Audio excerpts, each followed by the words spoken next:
Bonjour, aujourd'hui nous allons animer notre sprite en lui faisant changer de costume. Alors nous allons commencer par choisir un sprite, par exemple Anina. Nous allons modifier sa taille, puis choisir un arrière-plan, par exemple Malibu, et nous allons travailler sur le code de Anina en démarrant ce code, répétant indéfiniment le changement de costume. Un changement de costume, c'est un changement d'apparence. Donc nous allons dans l'onglet Apparence, nous récupérons le costume suivant. Seulement voilà, si nous exécutons ce code, le passage d'un costume à l'autre va être extrêmement rapide.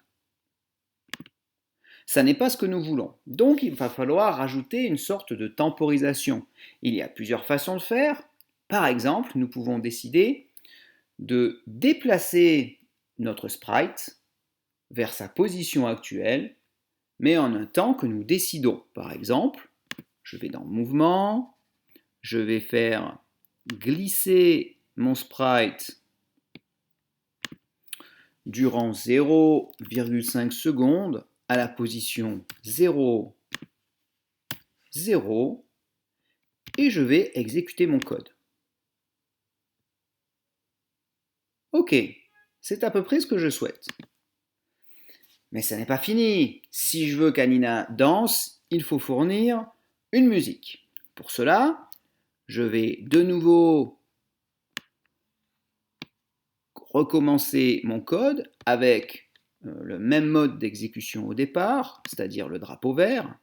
Ensuite, je vais de nouveau répéter indéfiniment, mais cette fois, je vais répéter un son.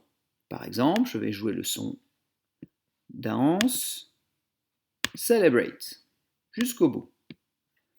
C'est bien, mais ça serait encore mieux si l'arrière-plan pouvait changer également, par exemple changer de couleur.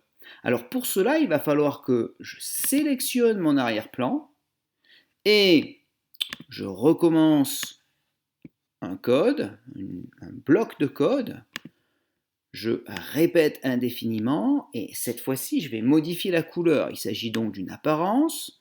Dans les apparences, je vais changer l'effet de couleur, donc je vais par exemple ajouter 25 à l'effet couleur.